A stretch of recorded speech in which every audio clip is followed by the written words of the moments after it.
Vice, mawawala muna sa Showtime dahil dito. Usap-usapan ngayon ang pagkawala ng komedyanteng si Vice Ganda sa kanyang regular noontime show na Showtime. Matapos sa kanyang kontrobersyal na biro laban sa dating Pangulong Rodrigo Duterte.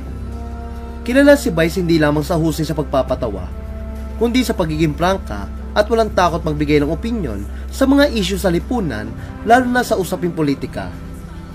Kaya't hindi nakapagtataka na muling umani siya ng atensyon at matindi pa mabatikos matapos ang insidente sa kanilang Super Divas na concert kasama si Regine Velasquez nitong August 8. Sa isang segment ng kanilang concert, kumanta si Regine ng The Hold My Hand ni Jess Glynn, na trending song sa TikTok kasunod ng Jet 2 holiday advertisement na kalaunan ay naging viral meme.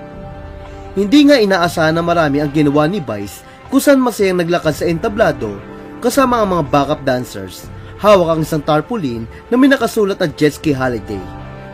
Nang uminto sa pagkanta si Regine at dito na ginaya ni Vice ang sikat na Jet 2 holiday meme. Huli sa kanyang versyon, pinalitan niya ito ng Jet Ski Promise ni Duterte noong 2016 kaugnay sa West Philippine Sea. Sa kanyang spoof, pabirong inanyayahan ni Vice ang DDS sa isang jet ski holiday mula sa Manila hanggang West Philippine Sea. May kasamang unlimited water bombing from Chinese vessels at free trip to the Hague by the ICC. Biro pa ni Vice, right now, from Manila to the West Philippine Sea via jet ski, get unlimited water bombing from Chinese vessels and a free trip to the Hague by the ICC. Promo applies to DDS only.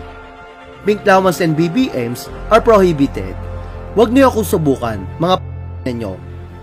Dahil dito, inulan nga na matinding pamabati ko si Vice mula sa mga taga-suporta ng dating Pangulo. Hanggang ilang araw matapos ang naturang biro, kapansin-pansin ang pagkawala ni Vice sa It's Showtime nitong Lunes, August 11. Dahil lang para lalo pang lumakas ang spekulasyong pinatawan siya ng pansamantalang suspension. Gayunpaman, ayon sa maraming fans si Vice, baka pinagpahinga o nagbakasyon lamang umano si Vice dahil katatapos lang ng concert nito. Ngunit ayon naman sa ilang netizen, baka hindi mo na pinapasok si Vice hanggat sariwa pa ang issue dahil sa kanyang biro kay Duterte. Maaari rin kasi maapektuhan ng views ng Showtime o di naman kaya dumugin ito ng mga galit na DDS. Lalo pat nanawagan ng mga ito na i-boycott ang mga programa at kumpanyang ini-endorso ni Vice gaya ng isang sikat na fast food chain.